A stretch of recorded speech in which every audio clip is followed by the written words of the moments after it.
ஒருத்தனுக்கும் ஒருத்திக்கு எப்படியோ அக வாழ்க்கை, மென்மையான உணர்வு பற்றிய பாட்டு. இது தவிர ஒருவன் குடும்பத்திலிருந்து சமுதாயத்தில் செய்ய வேண்டியதெல்லாம் புற வாழ்க்கை. இந்த புற வாழ்க்கையை பற்றி எக்கச்சக்கமா இருக்குது, அக வாழ்க்கையை பற்றி எக்கச்சக்கமா இருக்குது. ஆனால் நீங்க சங்க இலக்கிய எல்லாத்தையும் கருத்தும் சரி வால்யூம் பார்த்தா கூட கிட்டத்தட்ட 80% இந்த அகம்புறம் பற்றி தான் இருக்கிற ஒழிய இறைவனை பற்றிய சிந்தனை, மறுபிறவி பற்றிய சிந்தனை, இறந்த பிறகு நமக்கு திரும்ப வாழ்வு கிடைக்கும்படி சிந்தனை பற்றிலாம் ரொம்ப பேசவே இல்லை. ஏன் பேசலைன்னா அவங்க ரொம்ப சிம்பிளா ஒதுங்கிட்டாங்க, சிந்தையும் மொழியும் செல்லா நிலைமை திட்டு. இதே கருத்தை தான் கன்ஃபூஷியஸ் சைனாவிலே சொன்னார். உங்களுக்கு மறுவாழ்வை பற்றி என்ன தெரியும் அப்படின்னு கேட்டா அவங்க சொன்னாங்க, அங்க பாருப்பா, எனக்கு இந்த வாழ்க்கையை பற்றி என்ன புரிஞ்ச பாடு இல்லை, இதை நான் ஒழுங்கா நடத்தினா போதும், அடுத்த வாழ் பத்தி தெரியாது போட்டு நான் குழப்பி விரும்பல, என்ன பேசாது அப்படின்னு அங்கேயே நிறுத்தி விட்டார். எதை நான் ஏன் இதை சுட்டி காட்டுறது காரணம் என்றால், கன்ஃபூஷியஸ் சைனாவையும் ஜப்பானையும் ஒரு பெரிய தாக்கம் செய்து அவருடைய வாழ்க்கை முறைக்கு ஒரு வழிவகுத்து கொடுத்திருக்கிறார். அதே போலத்தான் தொல்காப்பியரும் சங்க இலக்கியவாதிகளும் நம்முடைய திருவள்ளுவரும் அறம் பொருள் இன்பம் பற்றி சொல்லியிருக்கார். வீடு பேரு பற்றி சொல்லாத காரணம் அவர் கிளியர் கேட்டா சொல்லிட்டார், தேவையில்லாத விஷயம், எனக்கு புரியாத விஷயம், எனக்கே புரியாத நான் உனக்கு எப்படி சொல்றேன் அப்படின்னு சொல்லிட்டார். ஆகவேதான் இந்த அகம் அறம் பொருள் இன்பம் பற்றி இவ்வளவு தூரம் சங்க இலக்கியங்களையும் சரி திருக்குறளே வந்திருக்கு. இப்ப நீங்க ஒரு முக்கியமான விஷயம் கவனிச்சுனது, உலக அளவுக்கு எத்தனை இலக்கியம் பாத்தீங்கன்னா சரி, ஒரு பிலாசபர், ஒரு ஞான கருத்து சொல்ல வந்த ஒருவர், அறக்கோட்பாடு சொல்ல வந்த எந்த பிலாசபர் காமத்து பாலை பத்தி எழுதுனதே கிடையாது. தைரியமா முழுமையாக எழுதியவர் திருவள்ளுவர். ஏனென்றால் அவருக்கு காமத்து வாழ்க்கை, காதல் வாழ்க்கை, வாழ்க்கையினுடைய ஒரு இன்றியமையாத ஒரு கட்டம். இந்த காதல் வாழ்க்கை, காமத்துப்பால், இந்த குடும்ப வாழ்க்கை, இந்த குடும்பத்தின் அடிப்படையாக நட்பு, உறவு, சொந்தம், மற்றவர்களெல்லாம் பேணக்கூடிய ஒப்புரவு, இது எல்லாம் சேர்ந்து வாழ்க்கை இவ்வளவுதான். இதற்கு மேல தேவையான இருக்கலாம், இல்லாமல் போகலாம். ஆகவே நம்முடைய life very mundane, very secular. அப்படித்தான் சங்க இலக்கியத்திலும் இயற்கையை ரசித்து வாழ்ந்த அடிப்படை தமிழுடைய கோட்பாடாக இருந்திருக்கிறது. இப்படி சொல்வதற்கு இன்னொரு அருமையான காரணம், இன்னொரு அருமையான ஒரு எடுத்துக்காட்டும் எடுத்து சொல்லி என்னுடைய கருத்தை முடித்துக் கொள்கின்றேன். ஒரு அருமையான கருத்து இந்த அடுத்த வாழ்க்கை பற்றி சொல்வதற்கு ஒரு புலவர் சொல்லியிருக்கார். இம்மை செய்தது மறுமைக்கு ஆமியனம் அறவிளை வணிகன் ஆயலன். ஒரு வள்ளலை பற்றி சொல்றார். இதற்கு பின்னால் எனக்கு லாபம் கிடைக்கும், அது எனக்கு பின்னால சொர்க்கம் கிடைக்கும் மாதிரி நான் அந்த மாதிரி பிசினஸ் டிரான்சாக்சன் அல்ல அப்படின்னு ஆணித்தரமாக சொல்லுகிறார். இதற்கு பின்பற்றி இன்னொரு சொல்லியிருக்கார், அது மட்டும் சொல்ல விரும்புகின்றேன். செய்கவும் கொல்லோ நல்வினை எனவே. பெரிய பாட்டு, 4 வரிகள் மட்டும் சொல்லியிருக்கு. செய்கவும் கொல்லோ நல்வினை எனவே. துவக்கிறது அப்படித்தான், எதுவானாலும் நல்லது செய். ஏன்னா தொய்யா உலகத்து நுகர்ச்சியும் கூடும். பல ஞானிகள் சொல்லு போல, பல தத்துவ ஞானிகள் சொல்லு போல, தொய்யா உலகம்னா சொர்க்கம்னு வச்சுக்கலாம். இந்த சொர்க்கத்தினுடைய நிகழ்ச்சி உனக்கு இரவிக்கு பின்னால கிடைக்கும் சொல்றாங்க. கிடைச்சாலும் கிடைக்கலாம், இல்ல மறுபிறவியே இல்லாம இந்த ஆன்மா, ஜீவா ஆத்மா பரமாத்மாவோட கலந்து விட்டாலும் கலக்கலாம். இந்த மாதிரி 2 வகையானதா இருக்காங்க சொல்றாங்க. ஏன்னா இந்த தொய்யா உலகத்து நுகர்ச்சி சொல்றவங்க தான் ஜூடாயிசம், கிறிஸ்டியானிட்டி, இஸ்லாமிசம் எல்லாத்தையும் சேர்ந்து போட்டீங்கன்னா அவ்வளவுதான் சொல்றாங்க.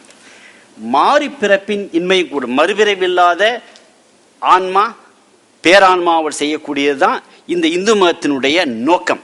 இதுவும் இருக்கலாம். இந்த 2 பெரிய கான்ட்ராஸ்ட் சொல்லிட்டார். இப்படியும் கிடைக்கலாம், இப்படி கிடைக்கலாம்.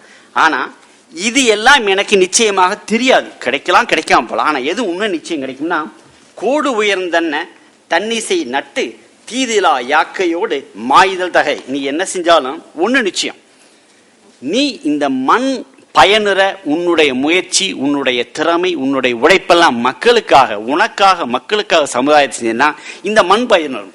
இந்த மண் பெயர்னால உனக்கு நல்ல பேர் கிடைக்கும், இது நிச்சயம். மற்றதெல்லாம் போனஸ், கிடைச்சாலும் கிடைக்கும், கிடைக்காட்டி போ. அட்லீஸ்ட் நீ கஷ்டப்பட்டதுக்கு கூலி தெய்வத்தான் ஆகாது எனினும் மெய்வருந்த கூலி தருங்கிற மாதிரி நீ உனக்காக, உன் குடும்பத்திற்காக, நாட்டுக்காக செய்ததற்கு உனக்கு கூலி கட்டாயம் கிடைக்கும். அதை மட்டும் செய், மற்றதை வந்தா கிடைக்கும் அப்படின்னு முடித்து கொண்டு விட்டார். இப்படி நடக்கிறதுக்கு என்ன செய்யணும்? இயற்கையோடு ஏய்ந்து வாழணும், சமுதாயத்தோடு ஏய்ந்து வாழணும். ஒப்புரவும் இயற்கையை ரசித்திருந்தான் இயற்கையோடு இயைந்து வாழ்ந்தான் தமிழுடைய உயிர் நாடியாக இருந்திருக்கிறது. இதை இப்ப சொல்வதற்கு காரணம் என்னவென்றால், இன்றைக்கு 21ஆம் நூற்றாண்டில் இதை திரும்ப நாம் வந்திருக்கின்றோம். எக்காலஜி சொல்றோமே, எக்காலஜி இந்த வெளி உலகத்தோடு நாம இயைந்து நடக்கிறது, இயற்கை மதித்தல், இயற்கையோடு ஒட்டுறவு நடத்தல். இது இன்றைக்கு அமெரிக்காவிலும் சரி மற்ற நாடுகள் எல்லாம் திரும்ப திரும்ப வலியுறுத்தப்படுகிறது.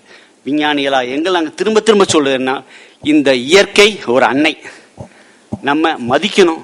இயற்கையை மதித்து அதோடு இயைந்து நடந்தால் வாழ்க்கை மேம்படும். ஒன்று. இரண்டாவது ஒப்புரவு. இந்த ரெண்டு தான் வாழ்க்கையினுடைய உயிர் நாடி. ஒப்புரவு எதற்கு என்ன சொல்லுதுன்னா, அண்மையில உங்களுக்கு சுனாமி நடந்த கேள்விப்பட்டிருப்பீங்க.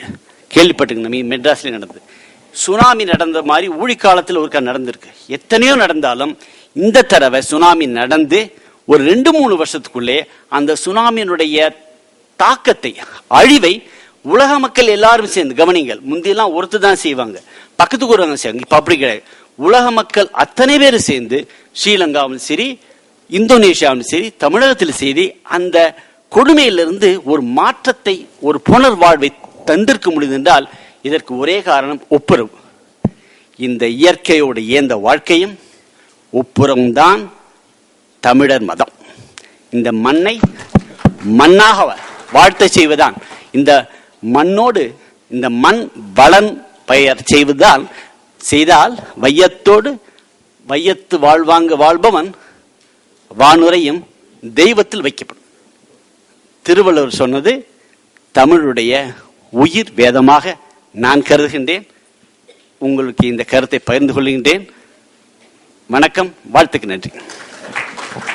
மதிப்புக்குரிய அறிஞர் மாசிலாமணி அவர்கள் நல்ல பல செய்திகளை சொன்னார்கள். அதையெல்லாம் நான் திரும்ப சொல்ல மாட்டேன். ஆனால் ஒன்றை சொல்லுவேன். இந்த ஏக இறைவன் என்பது இந்தியாவில் இந்திய மக்கள் கண்டுபிடிச்ச ஒன்றே தானே தவிர இந்தியாவுக்கு வெளியில் கண்டுபிடித்தது இல்லை. ஏனென்றால் திருவாசகத்தில் ஏகன் அநேகன் இறைவன் அடி வாழ்க, ஏகன்தான் அநேகனாக இருக்கிறான். ஒரே ஒரு கடவுள் என்று சொன்னது நம்முடைய மக்கள் தான். அது பலவாக வெளிப்படும் என்று சொன்னான். இப்போ டிவியில மாம்பழம் சாப்பிட வேணுமா, இதை சாப்பிடுங்கன்னு ஒன்று சொல்றான். அது ஜூஸ். மாம்பழத்திலிருந்து எடுத்ததில்லை, மாம்பழ எசன்ஸ்ல எடுத்தது. மாம்பழமே அல்ல அது, மாம்பழத்தை காட்டுறான். மாம்பழத்துல எடுக்காததை ஜூஸ் ஆக்கியிருக்கிறான்.